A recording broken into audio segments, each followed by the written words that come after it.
కల్కి మన దేశంలోకి మన ప్రపంచాన్ని మార్చడానికి ఎప్పుడు అవతరించడం జరుగుతుంది. ఆయన మన భూమి మీదకి ఏ సందర్భంలో వస్తారు, ఏ అంశం కోసం వస్తారు, ఏ సమయంలో రావడం జరుగుతుంది. ఆయన మనకి భారతంలో ఒక లైన్ చెప్పడం జరుగుతుంది. యదా యదా హి ధర్మస్య జ్ఞానిర్భవని భారత సదాస్మానం సృజాస్మః అభ్యుత్థాన ధర్మస్య సంభవామి యుగే యుగే. అంటే ఏ సమయమున ధర్మానికి హాని కలిగి అధర్మం చెలరేగుతుందో అట్టి సందర్భంలో శిక్ష రక్షణ దృష్ట శిక్షణ చేయడం కోసం అన్ని వేళ నేను కాలంతో సంబంధం లేకుండా జన్మించడం జరుగుతుంది. దీనికి అర్థం ఇది. ఇక కల్కి ఎప్పుడు మన ప్రవర్తించడం జరుగుతుంది, ఎప్పుడు భూమి మీదకి అవతరించడం జరుగుతుందంటే ప్రపంచమంతా నాశనమైపోతున్న సందర్భంలో. అసలు మనం ఇప్పుడున్న జనరేషన్ కాదు, మన కొడుకులు అంటే 3-4 తరాలు వెళ్ళిపోయిన తర్వాత ప్రపంచంలో ఎక్కడ చూసినా అన్యాయమే. ధర్మం అన్నది చావు లేదు. అసలు అధర్మానికి ఎక్కడ చూసినా పిల్లలు పుట్టడమే. అసలు ధర్మం అన్నదే రూపుమాగిపోయింది. అసలు దుర్మార్గులందరూ పెరిగిపోయి ఇక ప్రజలందరూ ఆకలితో ఆర్ధనాదాలు చేస్తూ ఈ రాజకీయ నాయకుల దోపిడీ, ఈ రాజుల యొక్క రాజరిక పాలన ఇవన్నీ అంతమొందించడానికి కల్కి మన భూమి మీదకి రావడం జరుగుతుంది. కల్కి మహాభారతంలో ప్రకారం ఈ విధంగా అవతరించడం జరుగుతుంది. ఆయన అవతరించే సమయంలో సమస్త భూమండలంలో ఎక్కడే కానీ ధర్మానికి చావు ఉండదు. అంటే ధర్మం అన్నది చివరి మెట్లలో కొట్టుమిట్టాడుతూ ఉంటుంది. అధర్మం అన్నది 90% ఉంటే ధర్మం 10% రాజ్యమేలుతూ ఉంటుంది. అట్టి సందర్భంలో ఆ భూమండలంలో ఒక చిన్న బాలుడు జన్మించడం జరుగుతుంది. ఆ చిన్న బాలుడు ఒక చిన్న గ్రామంలో ఒక మారుమూల ఇంటిలో పెరుగుతూ ఉంటాడు. అదేవిధంగా అప్పుడు మనకు తెలీదు ఆయన సాక్షాత్తు ఆ నారాయణుడే అని.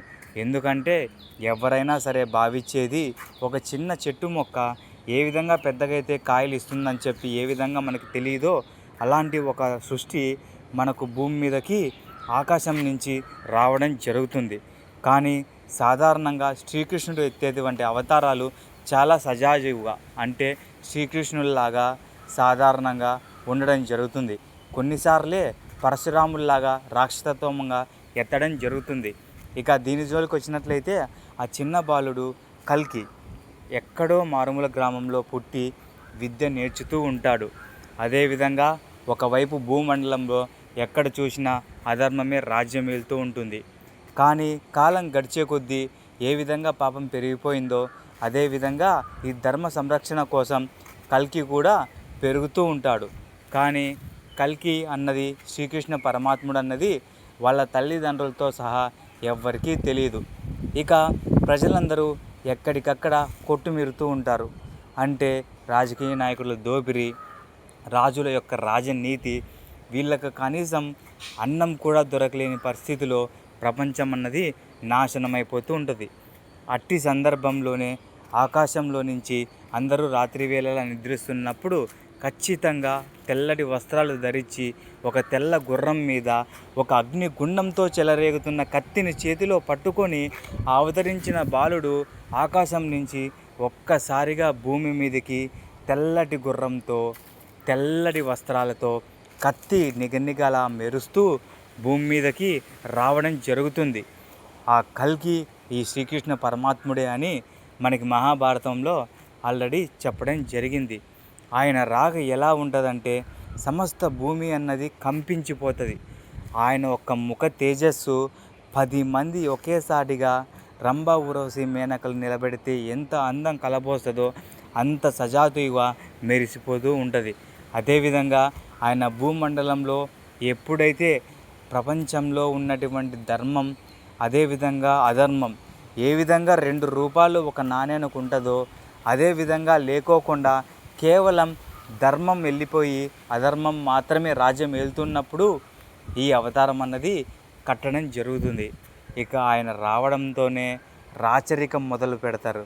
అంటే ఆయన తన యొక్క అగ్నిగుండపు కత్తితో ధర్మం ఎక్కడైతే నశింప చేశారో అధర్మం ఎక్కడైతే రాజ్యం వెళ్తుందో అక్కడ వీళ్ళు మొదలు పెట్టడం జరుగుతుంది. ఆయన కత్తి ఒక్కసారిగా తోస్తే 50-60 మందిని చంపగల సామర్థ్యం ఉందని అందులో వివరించడం జరిగింది. కానీ ఆయన వచ్చిన అవతారం మాత్రం కేవలం స్వజాతి అంటే మన యొక్క సమాజాన్ని, మన యొక్క ప్రపంచాన్ని సజాతీయుగా ధర్మం వైపు నడిపించాలి. అందుకే మహాభారతంలో ఈ లైన్ ఇచ్చారు, ఏ సమయంలోనైనా ఏ కాలంలో అయినా ధర్మానికి కానీ హాని కలిగినట్లయితే అట్టి వేళలో నేను ఏ యుగమునైనా సరే అవతారం ఎత్తి ఆ ధర్మాన్ని సంరక్షించడం కోసం ఎప్పటికప్పుడు కొత్త అవతారం ఎత్తుతూనే ఉంటాను అని మహాభారతంలో భగవద్గీతలో చెప్పడం జరిగింది. ఇలాంటి ఇంట్రెస్టింగ్ వీడియోస్ కోసం నేను మన ఛానల్లో పోస్ట్ చేస్తూనే ఉంటాను. మీకు మన వీడియో కంటెంట్ నచ్చినట్లయితే లైక్ కొట్టి సబ్స్క్రైబ్ చేస్తారని ఆశిస్తూ ఇంతటితో జై హింద్. యదా యదా హి ధర్మస్య జ్ఞానిర్భవని భారత సజాస్మానం సుజాస్మత అభ్యుత్థాన ధర్మస్య సంభవామి యుగే యుగే.